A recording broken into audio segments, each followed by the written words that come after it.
In this video, I'm going to be sharing with you some of the most effective and profitable Facebook ad strategies working right now. I'm going to be going deep on targeting, placements, audiences, campaign structures, and a few other secret tips that I've never shared before to help you start and scale a profitable Facebook ads campaign for your business or any business that you choose to help. And it all starts with the targeting process, and the strategy that's working best for us right now is a little something I call triple threat targeting. The first thing we're testing and optimizing our Facebook ad campaigns for is what audiences are the most responsive and receptive to our ad and message. Responsive, meaning that the audience reacts quickly and positively to your ad and to the offer and message you're putting in front of them, and receptive, meaning they're willing to accept or at least consider what you've put in front of them. But they also need to be ready to take action, ready to buy, ready to do whatever you need them to do next. And here's the deal. Most people aren't ready. In fact, only a tiny percentage, somewhere around 3% of the people that you put your ad in front of are going to be made up of this perfect combination of responsive, receptive, and ready. This is why the reason that most Facebook ads don't work is that they're saying the wrong things to the wrong people. But don't worry, I've got a little trick up my sleeve to help you convert the other 97% of people that I'll show you later in this video. For now, let's stay focused on finding and converting as many qualified people as we can, and we're going to do this by creating 3 different audiences. Hence the name, triple threat targeting. And audience number 1 is a cold interest audience. Cold interest audiences are important to test and include because they allow you to tap into an almost unlimited supply of potential leads and customers and sales by leveraging the data that Facebook has collected on its users. Cold means they've never heard of you before, and interest means targeting someone based off the things that they're interested in. As an example of what this might look like, if you had, say, a daycare service and wanted to target single moms who had 3-year-old kids who also owned their own businesses, well, you could do that by selecting the gender to female, relationship status as single, choosing to target parents with children from 3 to 5 years old, and then selecting the behavior category known as business owner. Or let's do another example. Say you're a photographer and you want to start selling online courses to help other people become photographers too. In that case, enter the age range of your ideal customer, the gender if you happen to know which one performs best, or you could always leave that open and evaluate the data later, and then just type in photography into the detailed targeting section and see what options are available to you. And as you'll see, there are a ton of options available, including digital photography and wedding photography and travel and nature and portrait and street. There's landscapes and wildlife and candid and analog and architectural, and the list goes on and on. My suggestion here though is to limit your audiences down to 1 audience per ad set. This way you can test them against each other in order to see which one comes out on top, rather than just lumping them all together and never really knowing if your customers are more into aviation photography or underwater photography. And not knowing that key fact will haunt your dreams for years to come. Okay, the next audience that you want to test and create is a cold lookalike audience. Cold, again, means they've never heard of you, and lookalike, also sometimes represented as an LAL, lookalike, in case you're not already familiar, it's really just fancy marketer talk for an audience of people that have similar characteristics to another audience, typically a warm custom audience, but I'm going to talk about that next and the right way to do it in just a second. So for now, let's just focus on nailing this cold lookalike part. There are 2 reasons that lookalike audiences are amazing and often one of our top performing targets. First, depending on the audience that you choose as the base for your lookalike audience, well, this audience is often made up of very highly relevant characteristics that are shared by your top performing customers or clients or whatever audience you're using. Next, these lookalike audiences can often be huge and are a great and relatively simple and easy way to scale and reach a ton of new people very quickly. For example, if you created a 1% lookalike audience off your email list, well, you could increase that to a 2% or a 3% or a 4%.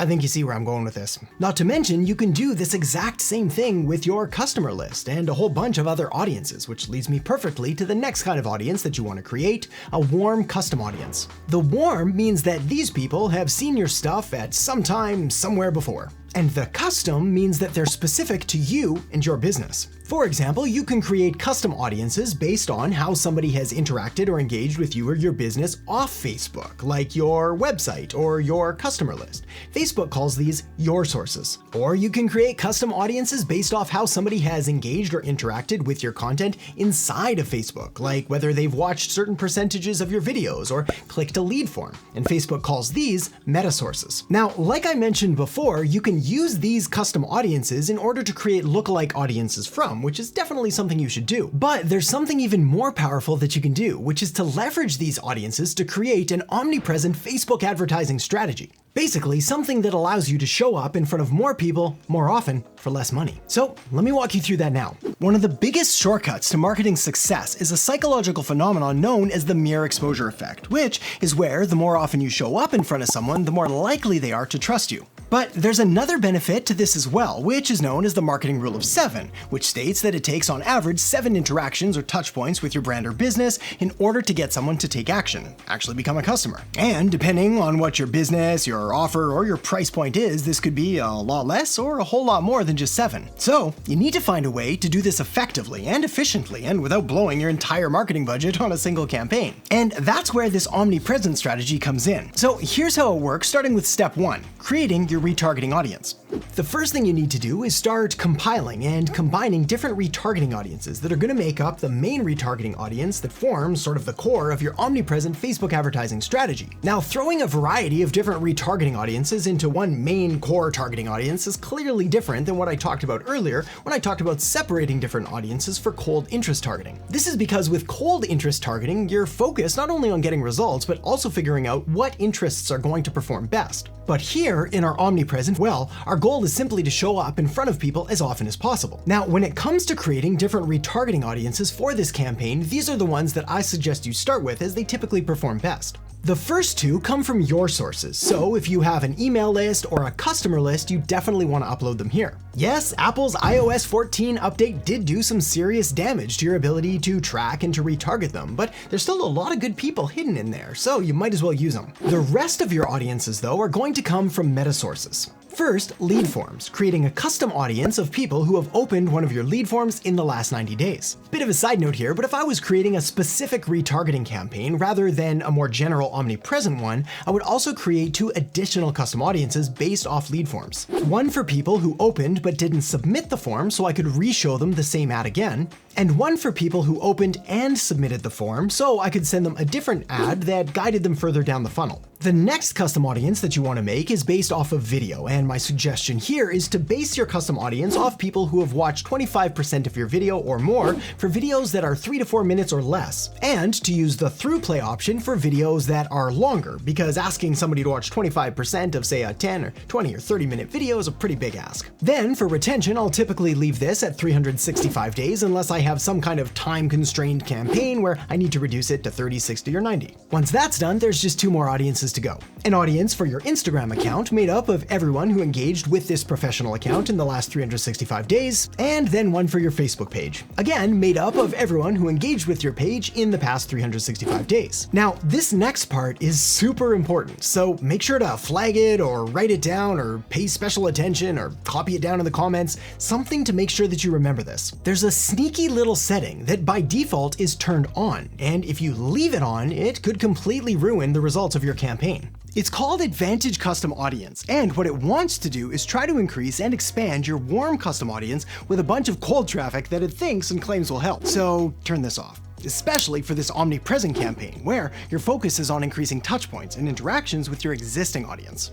Okay, now that you've got your retargeting audiences taken care of, let's get down to the structure and settings and essentially setting up your entire campaign. Now, the first step here when you're creating this kind of campaign is to use the awareness objective. Quick note here, this is one of the very few times that I suggest using the awareness objective, as usually your focus and your goal should be on leads and sales. Next, make sure to turn Advantage Campaign Budget off. You don't want Facebook optimizing things here for you and showing one ad more than another. You want complete control, so again, make sure it's off. Now, the plan here is to create 6 different ad sets, each one containing its own unique ad, so you can set the budget at $1 or $2 per ad set. And for placements, I really don't mind leaving this as all placements or open targeting, or essentially what they're calling now Advantage placements. But if you want to test out some alternative placements to see if you're able to get better results, then don't be afraid to turn off the audience network and maybe just focus on feeds feeds, and reels. Then the next thing you need to do is scroll down to the bottom of the page where it shows optimization and delivery, and click on the link that says show more options. This will then open up a panel where you'll want to adjust the frequency cap in order to get 1 impression every 4 days. This essentially just ensures that you're getting a sufficient rotation of new ads and new creative in front of people while still maintaining top of mind awareness and making sure that you're hitting all of those touch points and interactions with your customers. Once all that's done, well, you can duplicate this ad set till you have 6 different ad sets, each with a budget of around $1 to $2 per day. Then all you need to do is come up with what is probably the hardest part of all, which is creating 6 completely different and unique and high converting ads. 1 unique ad for every ad set. Yay! But don't worry, I've got you covered, complete with 6 different angles and hooks and ideas that you may want to use that will effectively help you take someone from innocent bystander to lifelong and loyal customer. So let me walk you through that now. First off, when it comes to media type and media format, well, my preference is usually for you to create some kind of video ad. But it's worth noting that while a good video ad will usually beat a good image ad, a good image ad will always beat a bad video ad. So don't be afraid or ashamed to go with a good old trusty image ad. They still work great. So with that out of the way, the first kind of message and the first kind of ad that you want to create is called core. This is content that revolves around your personal philosophy, essentially what you believe and why. In advertising, like attracts like, and you're much better off attracting people that already believe what you do. Next is a contrarian ad. Contrarian content is your opportunity to share any beliefs or views that challenge industry norms or dogma and tackle them head on. For example, I love money, but I'm not a big fan of all the get-rich-quick stuff that seems to get passed around, so I make that clear in my content and my ads. Okay, next, a consult ad. Consult content could also be called how-to content. This is powerful because it allows you to provide value and to establish authority and credibility and expertise, and essentially prove to people that you can actually help them by actually helping them. So when in doubt, create more of this kind of content.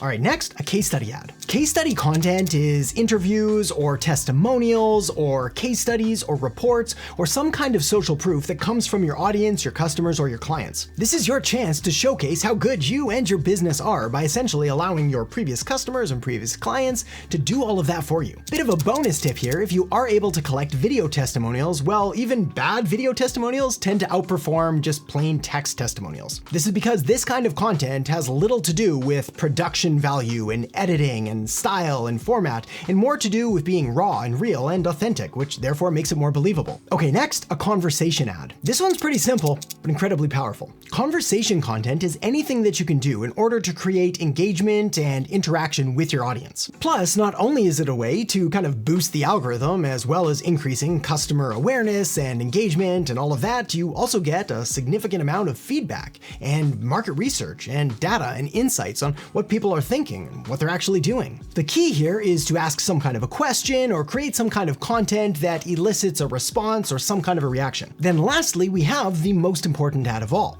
the conversion content.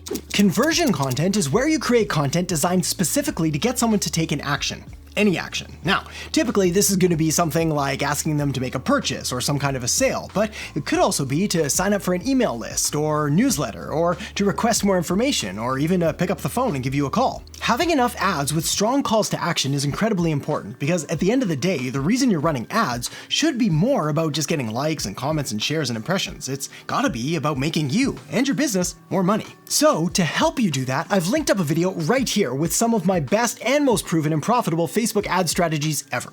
So make sure to check it out now, and I'll see you in the next video.